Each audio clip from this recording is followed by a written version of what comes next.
Você já parou para pensar que tudo ao seu redor, as árvores, as estrelas, até mesmo você, pode ser apenas informação digital?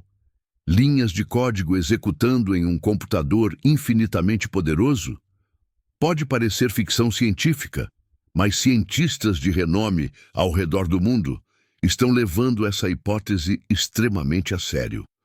Bem-vindo a uma jornada pelo conceito mais perturbador da física moderna, a hipótese da simulação. Prepare-se, porque o que você vai descobrir pode mudar para sempre a forma como você vê a realidade. A hipótese da simulação propõe algo extraordinário. Nossa realidade pode ser uma simulação computacional criada por uma civilização tecnologicamente avançada. Imagine um videogame infinitamente mais sofisticado que qualquer coisa que possamos criar hoje. Tão realista que os personagens dentro dele não conseguem distinguir entre o que é real e o que é simulado. Essa ideia não é nova. O filósofo Nick Bostrom, da Universidade de Oxford, formalizou esse conceito em 2003, com seu famoso argumento da simulação. Ele propôs 3 possibilidades.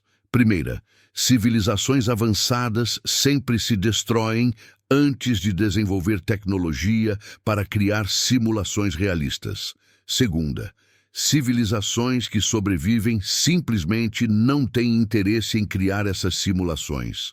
Terceira, e aqui fica interessante, estamos vivendo em uma dessas simulações agora. Bostrom argumenta que se qualquer civilização avançada criar milhares ou milhões de simulações, as chances estatísticas são esmagadoras de que você esteja em uma delas, não na realidade base. É simples matemática. Se existem 1000 universos simulados para cada universo real, você tem 99,9% de chance de estar em uma simulação. Mas por que físicos e cientistas estão levando isso tão a sério? Porque, surpreendentemente, a física quântica, o estudo do comportamento das menores partículas do universo, apresenta características bizarras que se alinham perfeitamente com o que esperaríamos de uma simulação computacional. Vamos começar com o fenômeno mais estranho da física, o colapso da função de onda. No mundo quântico, as partículas não existem em um estado definido até serem observadas. Antes da observação, elas existem em uma superposição, um estado de múltiplas possibilidades simultâneas. O famoso experimento da dupla fenda demonstra isso perfeitamente. Um elétron pode passar por 2 fendas ao mesmo tempo, criando um padrão de interferência como se fosse uma onda. Mas no momento em que você observa por qual fenda ele passou, ele escolhe um caminho. Isso é exatamente como funcionam os videogames modernos. Para economizar processamento, o jogo não renderiza cada detalhe do mundo inteiro o tempo todo, apenas o que está na sua tela, no seu campo de visão. Áreas que você não está olhando existem em um estado simplificado, quase como possibilidades, até você direcionar sua atenção para elas. O físico Tom Campbell argumenta que essa característica da realidade quântica é uma otimização de processamento. O universo não calcula algo até que seja absolutamente necessário, exatamente como um programa eficiente faria. Aqui está algo fascinante. Nosso universo tem uma resolução máxima, um menor tamanho possível. Chama-se comprimento de Planck, aproximadamente 1,6 × 10⁵ metros. Nada pode ser menor que isso. É como se o universo fosse pixelado no nível mais fundamental. Da mesma forma, existe um menor intervalo de tempo possível, o tempo de Planck, cerca de 5,4 vezes 10 a menos 44 segundos. O universo não opera em uma linha contínua de tempo, mas em frames discretos, exatamente como um filme rodando a 24 quadros por segundo, mas em uma escala incompreensivelmente pequena. Por que o universo teria limites fundamentais para espaço e tempo? Em uma realidade verdadeiramente analógica e contínua, você esperaria poder dividir espaço e tempo infinitamente. Mas em uma simulação digital, você precisa de unidades discretas, pixels e frames, porque computadores trabalham com informação digitalizada, não contínua. A velocidade da luz, 299.792.458 metros por segundo, é o limite absoluto de velocidade no universo. Nada pode viajar mais rápido.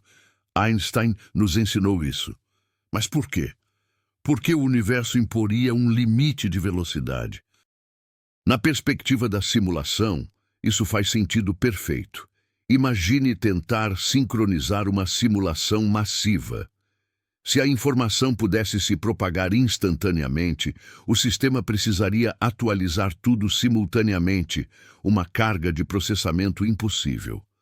Mas com um limite de velocidade, você pode processar áreas localmente e permitir que a informação se propague gradualmente, mantendo a causalidade sem sobrecarregar o sistema. O físico James Gates fez uma descoberta ainda mais surpreendente. Ao estudar as equações que descrevem a supersimetria, uma teoria sobre partículas fundamentais, ele encontrou códigos de correção de erro embutidos na matemática. Especificamente, ele encontrou algo chamado códigos de correção de erro dublê, ou adinkras, o mesmo tipo de código que engenheiros de computação usam para detectar e corrigir erros em transmissões de dados. Pense nisso.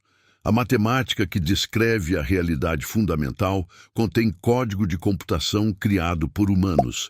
É como descobrir o manual do programador escondido na estrutura do universo.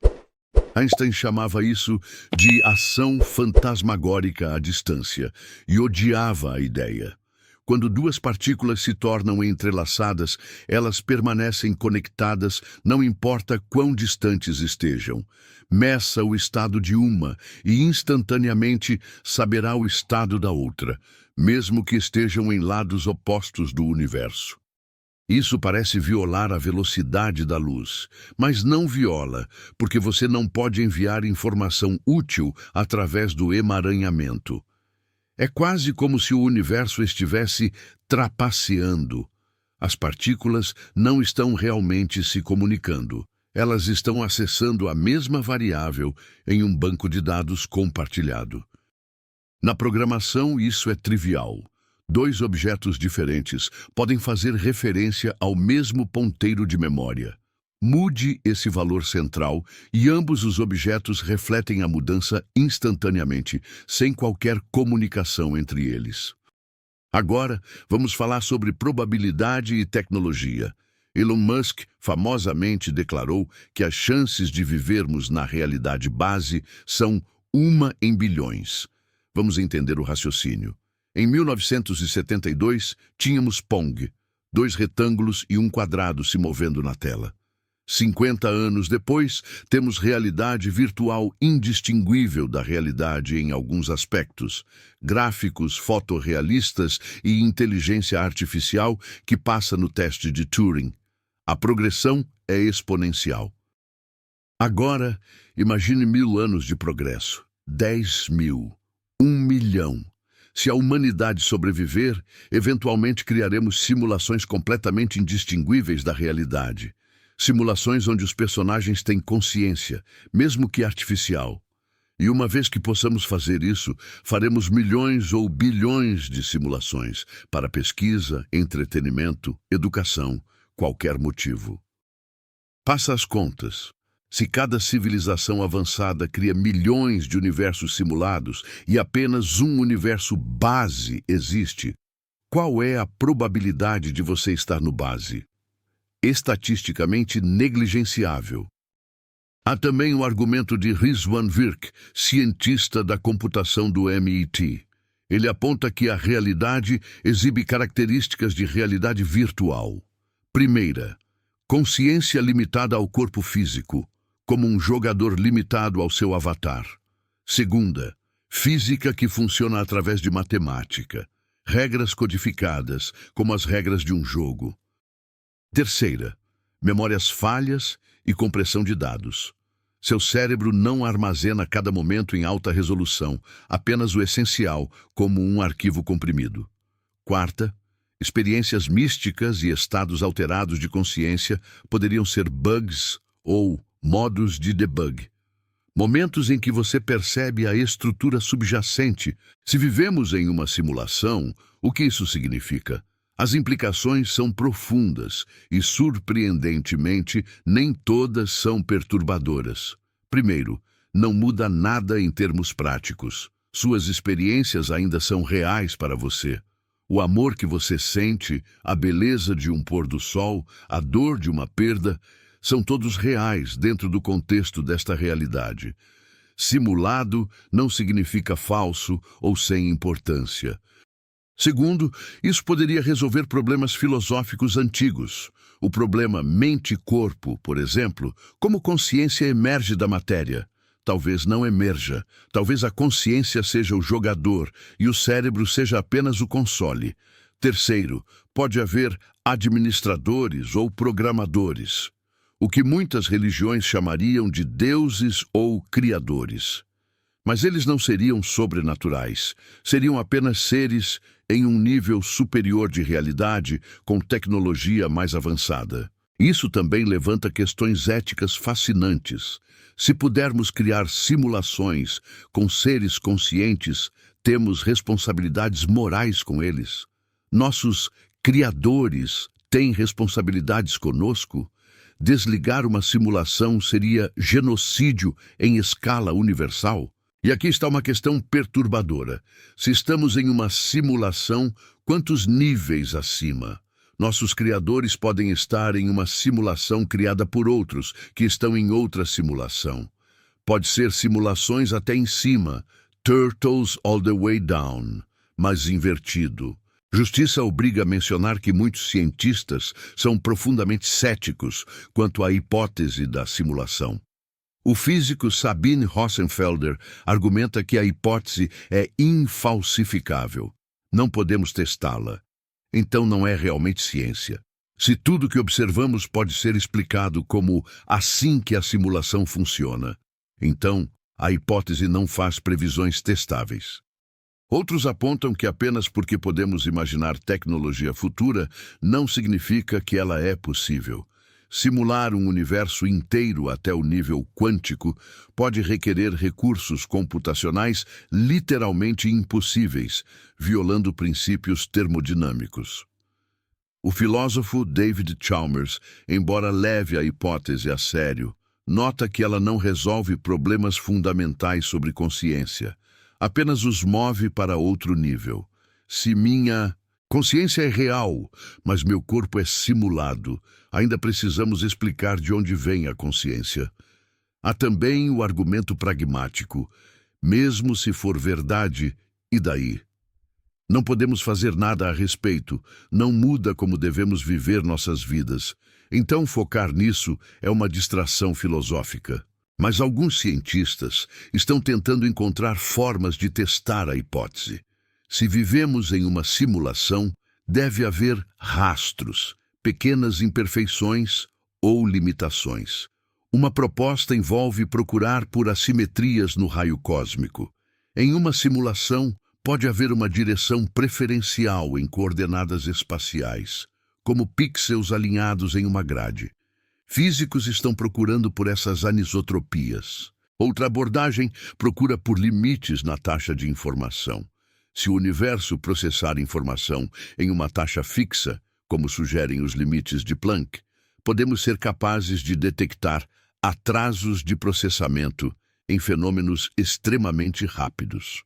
O físico Silas Bean propôs procurar por restrições na física de alta energia, lugares onde as regras do jogo quebram ou produzem resultados estranhos que revelariam a grade computacional subjacente.